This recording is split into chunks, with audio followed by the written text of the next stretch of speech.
Hey, Marissa.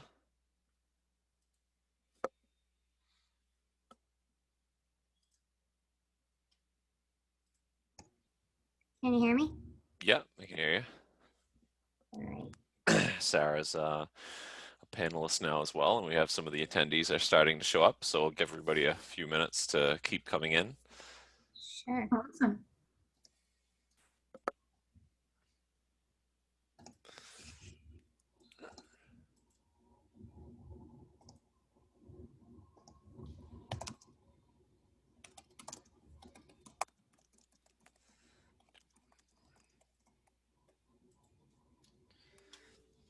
And I'll just save this and then get ready to screen share.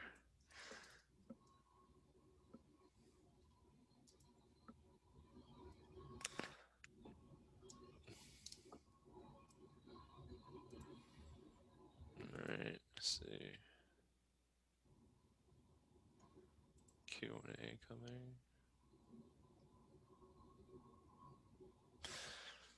There's just a quick question about being muted automatically. So since it's a webinar, your audio won't be on. I think we could eventually allow attendees to speak.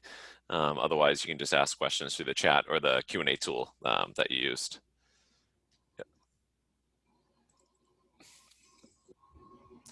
And I think we'll give it one more minute or so, and then we'll get started. And the webinar is being recorded as well. So if anybody misses anything in the beginning, we'll be able to send out the recording anyway.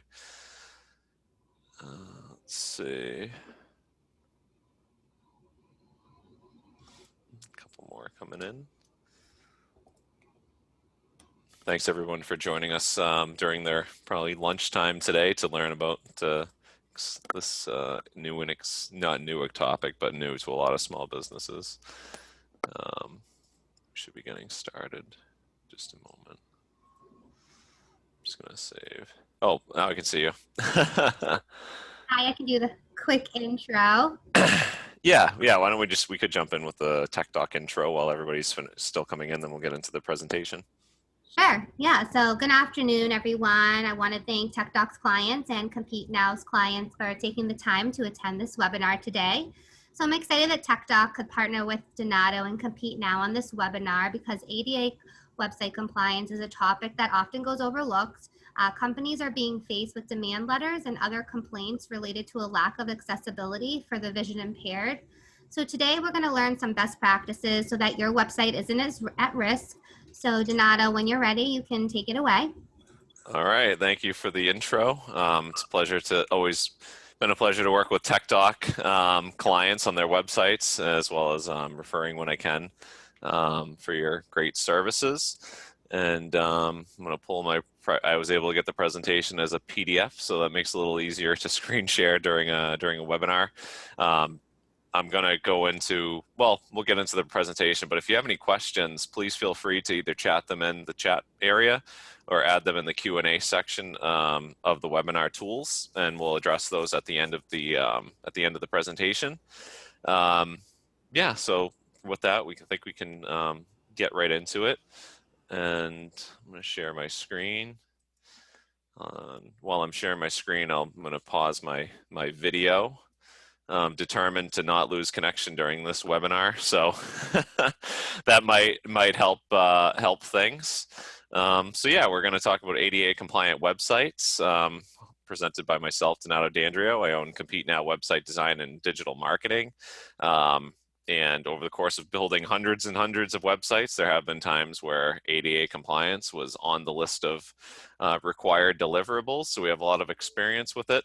And it is a newer topic to small business owners and some organizations who didn't really know about it. Until recently, we really only saw certain types of organizations that were needing to be ADA compliant. So let's talk about next why should websites be ADA compliant? It really is summed up. The web must be accessible to provide equal access and equal opportunity to people with diverse abilities.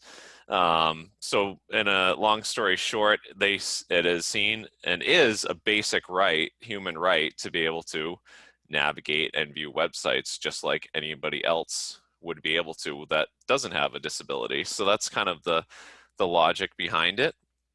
A little more background information about why it's relevant to organizations currently and nowadays. Um, One is more recently is because there have been a lot of complaint letters and lawsuits and um, large settlements kind of happening because as a result of websites not being ADA compliant. It's very similar to when a building, isn't compliant enough with the rules and them, and then there being some kind of lawsuit because somebody didn't have like wheelchair access to a certain part of the building or something like that. So that's a big part of it. And in 2019, according to analysis by international legal firm Seaforth Shaw, web accessibility federal lawsuits hit record numbers. 11,053 suits were filed in federal court, which was an 8.8% increase in 2018. I don't have updated numbers for 2020, but I know that, I don't know if it was the pandemic or what was going. I know that the law. I think those numbers have gone up even more. So that's partly why it's being ADA compliant, in addition to being important because of just making it so that your site is accessible. It's important to limit exposure or risk to these types of lawsuits. Another reason why, though, to have an accessible website is that other case studies have shown that accessible websites perform better in search results. So if somebody's Googling for your service and your website is accessible, you have a better chance of showing up in the rankings. Partly because of just the way the websites have to be coded in a way that makes it easy for a bot to read your website, just like somebody that can't see the screen would need to be able to read the site. That's why it's better for search engine results. And I think Google notices when you put that extra effort in and factors that into their algorithm, I'm sure. It also, by telling web designers that your website has to be ADA compliant, it also forces them to follow a bunch of best practices that you might not have really known to even ask for. So just by asking for that, you are getting a little bit extra. Might make the cost of the website a little bit higher, but you are getting a higher level of service as well. And for certain types of businesses, it's just important if you have an audience or a bunch of users that are going to visit your website, and some of them are in an older demographic, then you probably should have a website that is more accessible to the vision impaired. So those are just some of the reasons as to why an ADA compliant website is important, on top of just not wanting to get sued. So there are plenty of reasons why to do this beyond that. But that has been the driving kind of factor behind a lot of businesses suddenly wanting to know what ADA compliance is and what they need to do to ensure that they are compliant. All right. And then before I get into the rest, now that I've mentioned ADA compliance a number of times in this presentation, pretty much I'm going to go into the guidelines here. So the guidelines, WCAG 2.1 guidelines, levels A, AA, and AAA. Most organizations, you're going to try to meet AA guidelines to show a reasonable effort to ensure ADA compliance. Some organizations serving large or impaired audience will work towards satisfying AAA guidelines, but in many cases, it's not even possible to be AAA. And on the guidelines on the WCAG, it even say that. So that's why the AA is more realistic, but you can get some of the AAA things in there. And in order to be ADA compliant, it's not like you get your website done and then you send the link to some third party that's going to stamp and certify your website as ADA compliant. There are plenty that will audit it and tell you if it is or isn't, but it's not like a certification kind of thing. So being ADA compliant is much more about showing a reasonable demonstrated effort to make your website accessible within reason. So within your capabilities or controls, and being able to clearly demonstrate and document it and prove it. So that's how you become ADA compliant. And then we'll talk a little bit at the end of the presentation about what you need to continue to do to stay compliant. All right, so the principles of being ADA compliant, there's really 4 principles, which we're going to run through on a series of examples, because there is so much that goes into it. I'm not going to go through like every single little tiny technical detail. Some of these might even be too technical beyond what some of the people in this presentation want to see anyway. So I'm going to try to give a good level of detail to just show the level that I think is partly, intuitive and easy to understand, so that knowing that ADA compliance is more about being aware of it and making an active effort to make yourself ADA compliant. Some of the most common things that you should look for to do, and things that when we have seen some of these demand letters or complaint letters about ADA compliance, some of the obvious things that they're pointing out as obvious infractions on, not catering a website to ADA compliance. There's just one chat here. Good. So it was just a question. I just want to make sure that it wasn't a comment saying that nobody can hear me. All right. So the next, we're going to talk about perceivable, operable, understandable, and robust. And one factor that goes into that is, and this is one of the most easy, obvious things that you can do on a website, is adding alternate text to your images throughout the site. And that's in the actual backend code of the images on the site.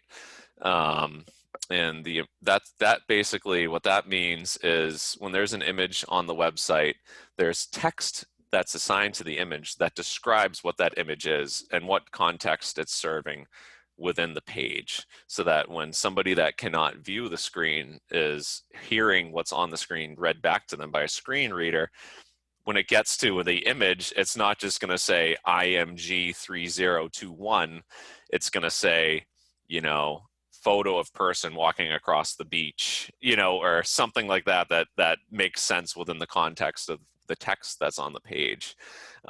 So that's just an example of alt text.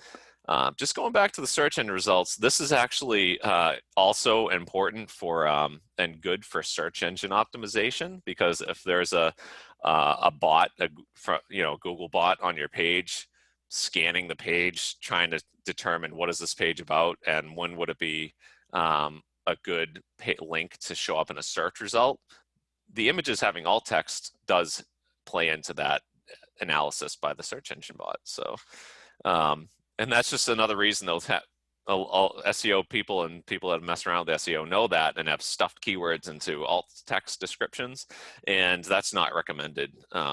When you're factoring in ADA compliance, because you don't want somebody that's viewing the website via screen reader to be, trying to digest your website and then have a bunch of random keywords spat back at them. So that's just one thing to keep in mind as well. And in WordPress, where a lot of client websites are in WordPress nowadays, the place to look for that alt text is just right after you add the image to a page. So that is something that I'm just going to show real quick. I'm going to pull my other window over so I can show you kind of where that setting is on the back end of WordPress. Just bear with me for a second while I pull it up. So this is a typical media library on a WordPress site with just random images. But what you can do is, after you add an image to a page, this is probably the more familiar screen you'll see this little alternate text. So when you add the image to the page, it doesn't require you put anything in there, but it's best to do that. So that's where you'll describe, what that image is, and then insert it into the page. You'll type the description in right into that area, save it, and then you have alt text on the image. So you do want alt text on all the images throughout the website. That's very important. And it is when I was seeing some of these demand complaint letters, it was one of the primary things that, because it's just easy to find text that images that don't have alt text, and it's just an easy compliance issue to point out for even a novice person auditing a website. All right, so that next one that we'll talk about is multimedia. And this is one that I tried to put towards the beginning of the presentation, because this is another one that's just easy to spot and identify. Not just video, but we'll talk about video too. You do need keyboard access, so that if it's and the way that it relates to most websites that you see is more so when you have those scrolling pictures on your website's homepage. That's considered kind of like a multimedia player, and it's rotating those images. And, you know, that really needs to have some kind of controls to stop it from auto-rotating. And you also, to navigate via the arrows to switch the slide that you're on. That's also very important for ADA and accessibility. So those are two little tips. And then you see so many of those rotating banner images on websites, and it makes it very important to have the controls for the player, because that's part of being ADA compliant. In addition to that, the text that's on the images, more so on more modern sites nowadays, it's not really an issue because the text isn't part of the image. But on some sites, especially ones that might be a little bit older, you'll see that designers used to actually kind of like actually make the text part of the image that's rotating on that home page, and that is not ADA compliant because the screen reader can't pick up that text and read it back. I suppose you could add just that text that's on the slide as alt text, and that could squeeze you by, but just something to note since we're talking about it. When AutoStart does go, they do want you to they do want it to be, you know, a way to pause it after 3 seconds, if not right away. And then yeah, that was the biggest thing. The pausing and the stopping of this rotation or of the audio playing was very important, and something that is part of the guidelines. The next thing to talk a little bit about, and not many, and this is something that's just nice, I think, in general, as something to have on there, is you know, images aren't available to who can't see, so aren't audio files for people who can't hear. So that's important, that when you have a video on your website, it is recommended that you would have a transcript available, so that, you know, the audio information is accessible. They do kind of want you to have captions and a transcript, but you can kind of, I think, get a, you know, you're showing a demonstrated effort if you do one or the other, or just have the transcript. The transcript below the video is very good to have for search engines, because then the search engine bot or the screen reader for accessibility can read the text that's below that video, so that they can understand what the context of that video is and what's discussed. I recommend rev.com. It's a very affordable website to use to have a video translated by a real person, and it's super accurate. Transcribed, I should say, $1.25 per minute. Most videos that I see on websites aren't even more than 30 minutes long. So you can get a pretty long video, and especially if it's only a couple minute long clip, you can get a pretty affordable transcription as well as captions. So that's very useful for adding to videos. And I did have an example of one here for a site where there's the video on the page that you can play and watch, but then also there's the transcript and the description of what's talked about, or what is said during the video. So it's a nice quick one.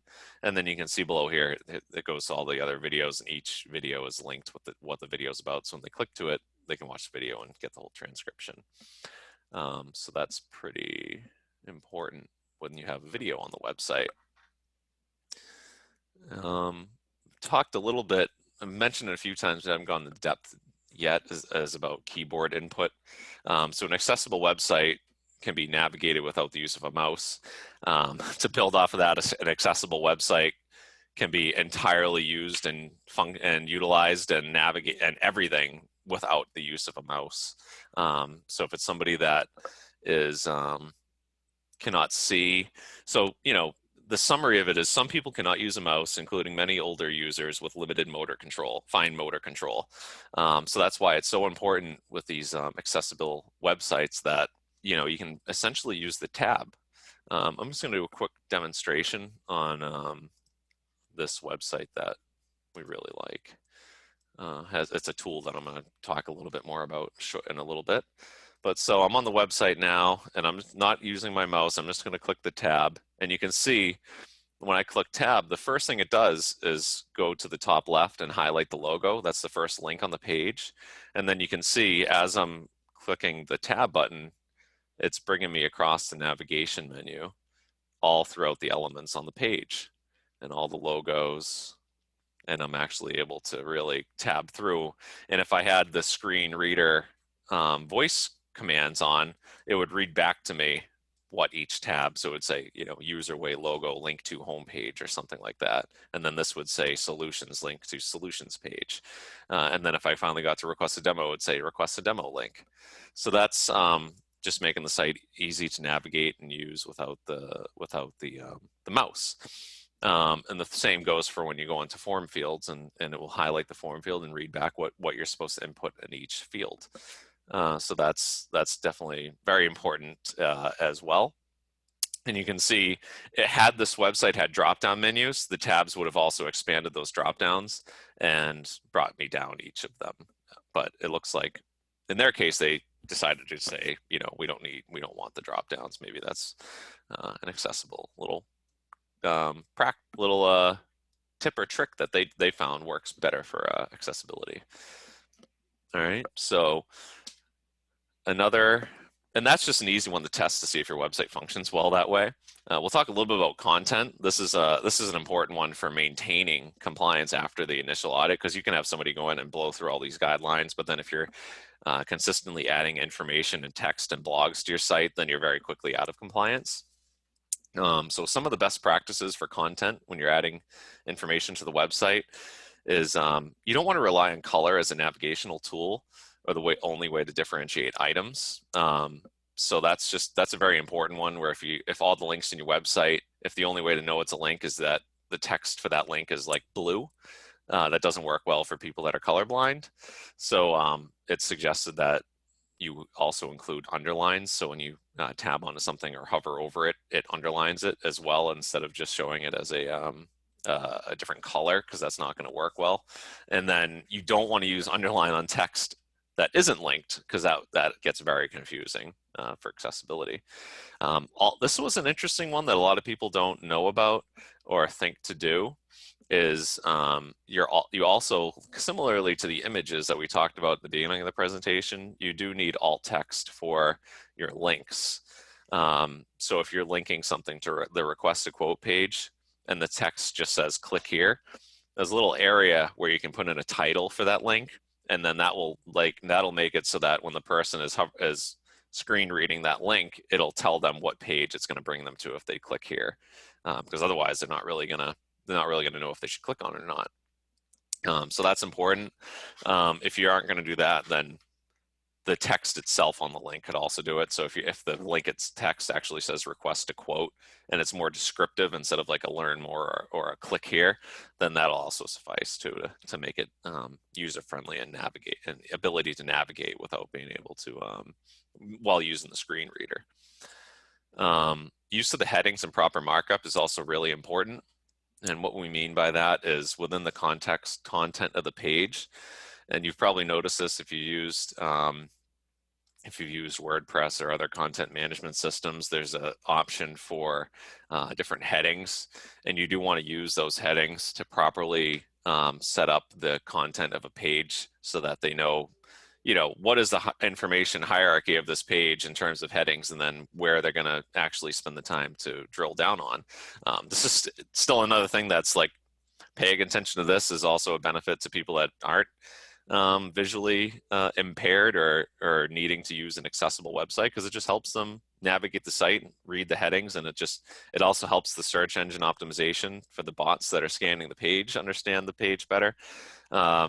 The heading 1 is typically the page title anyway, so if you make a nice descriptive page title, the heading 1 you should be pretty well covered on that. But then within the page, if you have multiple paragraphs going down the page, breaking up those paragraphs with heading level 3 or heading level 2 is important to make sure that you're setting up the page so that it's easy to understand and navigate. So that's just a quick note about using headings in an accessible way, accessible to people and to bots that are scanning the page and hopefully trying to help you rank better online. All right. So that's just a little bit about that.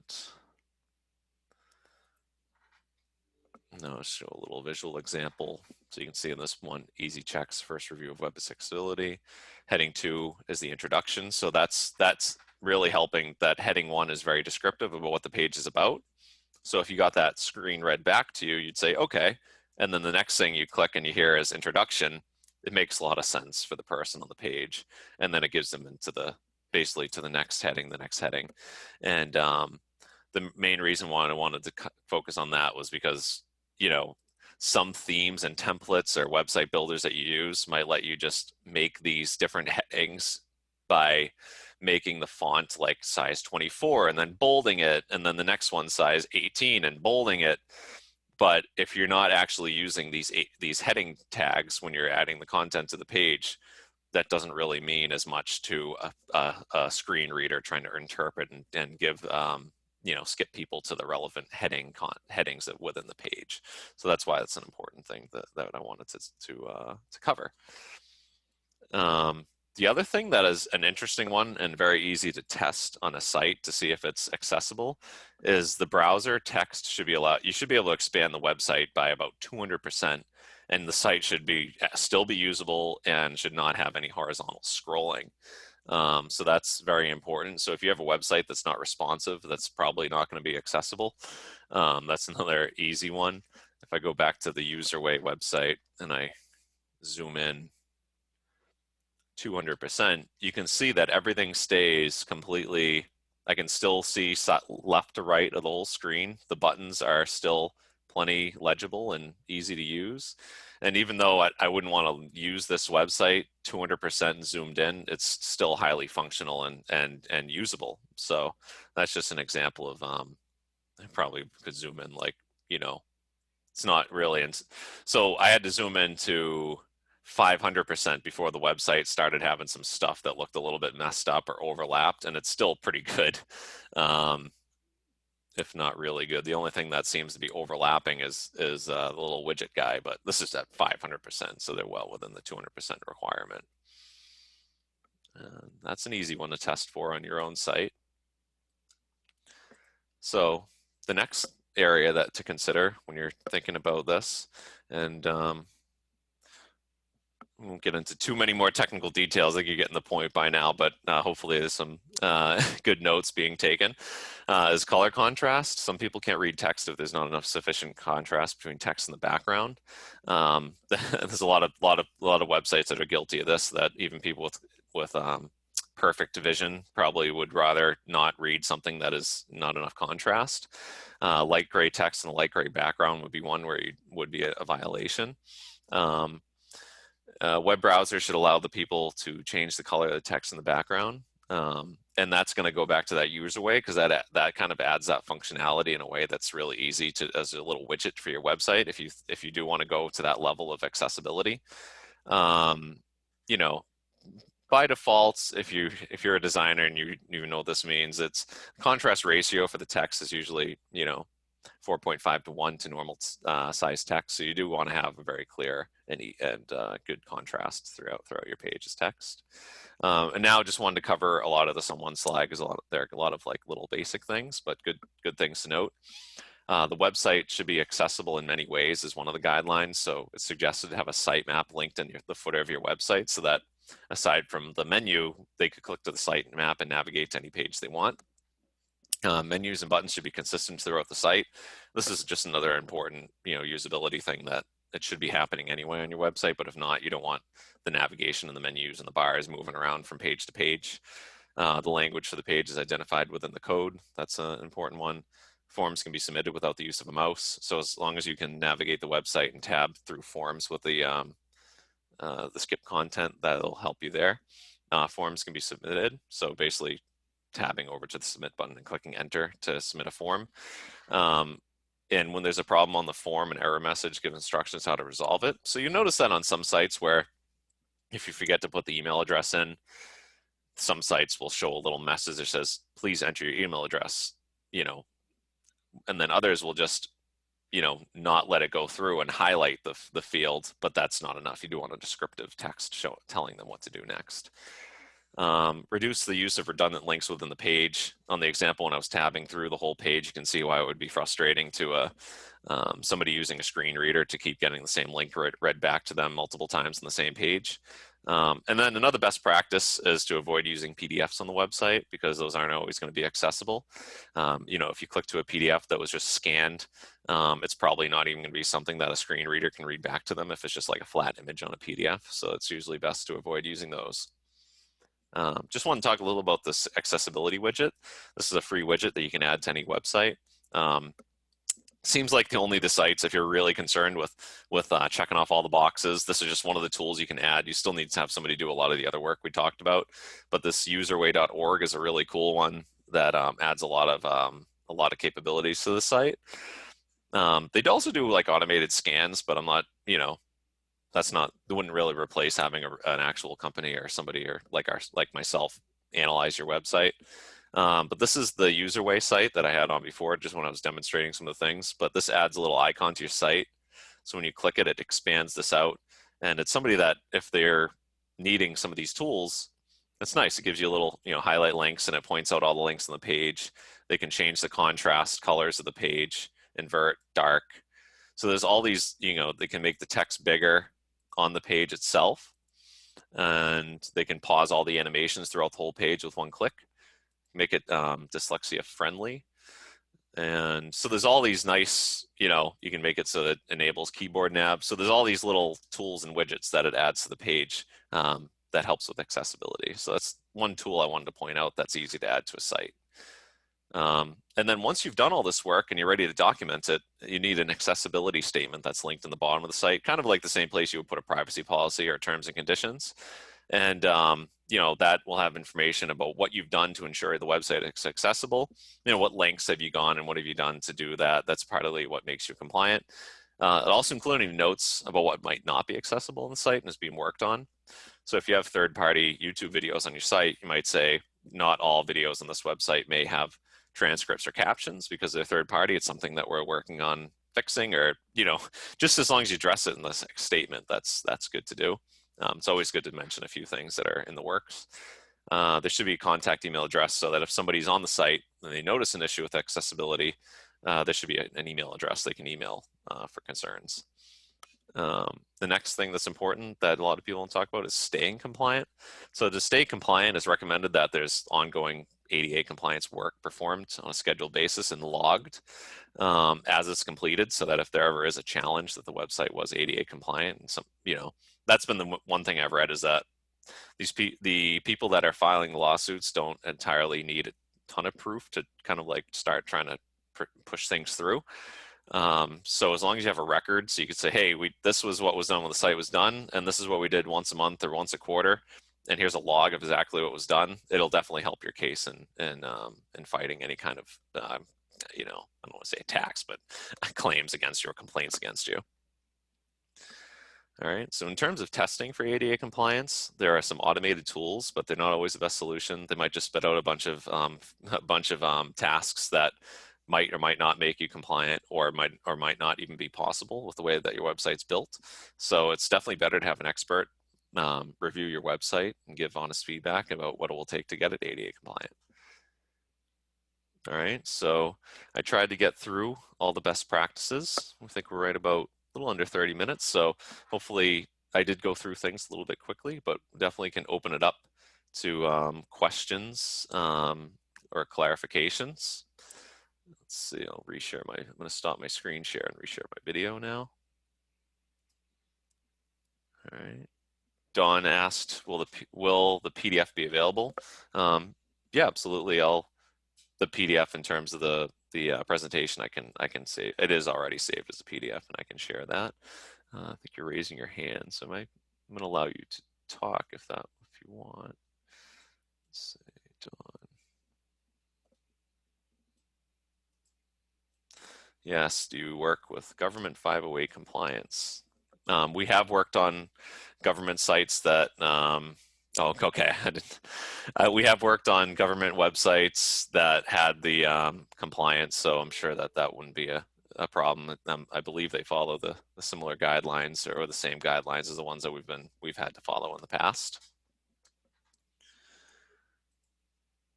I think they are close. For the government site that we did work on, I believe that the requirements cited in the requirements for the project were the same guidelines that I was going through today. They might be a little bit more strict where there's some organizations that have to follow even tighter guidelines where it's like you are trying to get as close to AAA compliance as possible. So that's a good case where it's like, you know, government sites for a while have had to be ADA compliant, whereas small business sites are just now, it's starting to become more and more a requirement.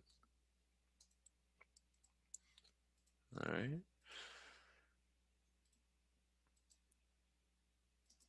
Any other questions from anybody? We have a few questions that were submitted before the webinar started that we can get into as well. Work done offsite. No, both of myself, obviously, and we have two developers on staff, and they're both one's in Marblehead and the other's in Medford.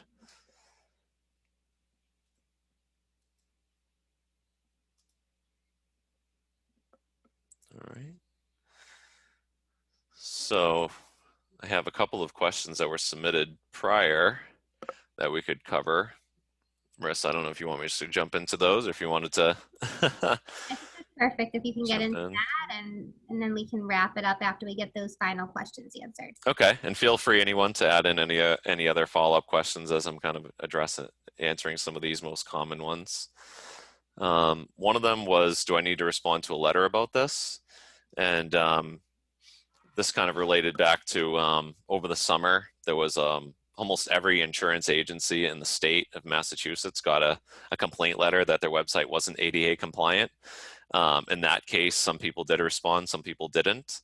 As far as the last time I heard, it was said you didn't have to respond. I thought better to at least address the issues and confirm that they were done. So I'd say the best thing to do is to ask your attorney that question and show them the letter. But you know, definitely the main key takeaway is if you do get a letter or a complaint or something, to definitely take it seriously, because the worst thing you can do is, if you are supposed to respond, to not respond. So that's important. The other question was, what's the cost to make a website ADA compliant? And that kind of just depends on the website and how it's built. And you know, if you have a really old website that isn't even mobile responsive, it would be a lot more work to rectify a lot of the issues. For our clients that have had issues like this come up, and they had WordPress websites, you know, they were under 20 pages. It didn't take more than 5 or 10 hours worth of work. So that's a good kind of guideline for most small business sites. It's pretty quick and easy for us now to go through and perform all the checklist of tasks to make a site compliant. Those were the couple of the most common questions that we got heading into it, and we'll send out the PDF. Let's see, if anybody, I think we'll hang out for another minute or so, but if there are any other questions, we'll probably wrap it up. Yeah, thank you, Donato. That was really awesome. Thank you for the presentation. I hoped everyone learned something new today. And of course, if you think of anything after the fact, feel free to reach out to your account manager or me directly, you know, regarding this this issue, and we can connect you directly with Donato if you want to get a little more information from him and Compete Now and how we can help you out with this. TekDoc personally uses Compete Now for our website and our Google ad campaigns, and you'll definitely be in good hands with him. And for any of the Compete Now clients who don't know a lot about TekDoc and may be curious about the IT that we provide, feel free to reach out to me. Donato can connect you with me directly, and we can just, you know, schedule a discovery call and just kind of talk about your IT goals and how we can help support your business on the flip end of things. But that said, you know, we really appreciate everyone taking the time. You know how valuable everyone's time is, and I hope everyone has a great rest of your day. And again, Alexa or Camila, if you want to connect with Donato, and reach out to Donato if you want to connect with TekDoc. All right, thank you. Have a great day, everyone. Thank you. Bye. Bye.